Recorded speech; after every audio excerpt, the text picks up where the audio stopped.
Je reviens sur un point qui me paraît essentiel au niveau de la méthode de recherche en astrologie. Il faut partir de l'observation du monde. Le premier travail d'un chercheur d'astrologie, c'est d'observer le monde. Et d'un point de vue, je dirais, sociologique.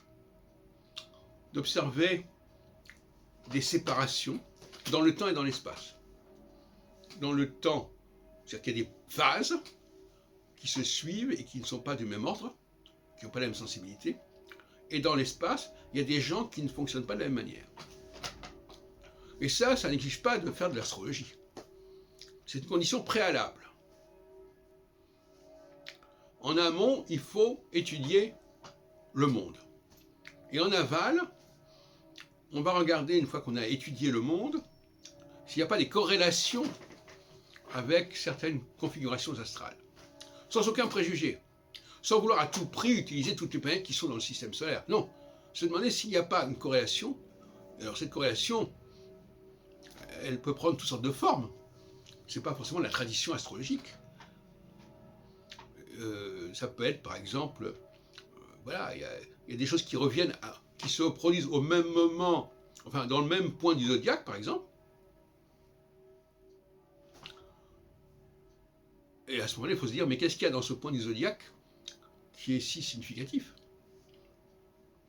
Par exemple, on peut noter que, je sais pas, Saturne est dans une certaine région du zodiaque, comme je parle dans l'astrologie selon Saturne, en 94, mais je n'ai pas décidé avec quoi il était conjoint, comme Frey Barbeau. Je suis obligé de dire simplement que dans ce coin du zodiaque, il se passe des choses. Ça me suffit. Parce que dans ce coin du zodiaque, il y a forcément des étoiles, par exemple. Et il suffit de dire, bon, ben voilà, c'est un point sensible du zodiaque, voilà, voilà, point final. C'est pas la peine de rajouter. Et ce que je voudrais dire pour terminer, c'est que de la même façon que comme je viens de le dire, il ne faut pas commencer par l'astrologie, il faut commencer par la sociologie de l'espace et du temps.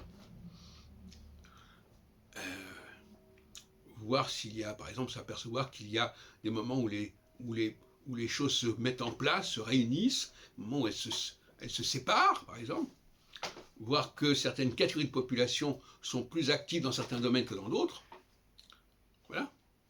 Et puis après, se demander ce que ça peut signifier sur le plan astrologique.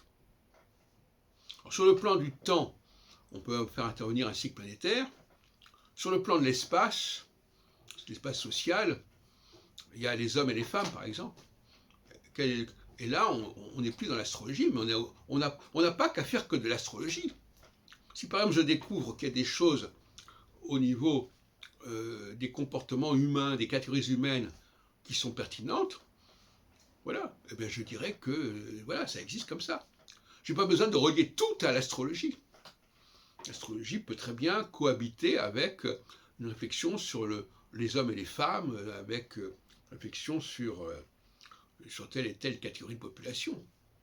Et de la même façon, quand j'étudie inversement l'influence des astres, je ne suis pas obligé d'expliquer tout ce qui arrive à chaque individu par l'astrologie.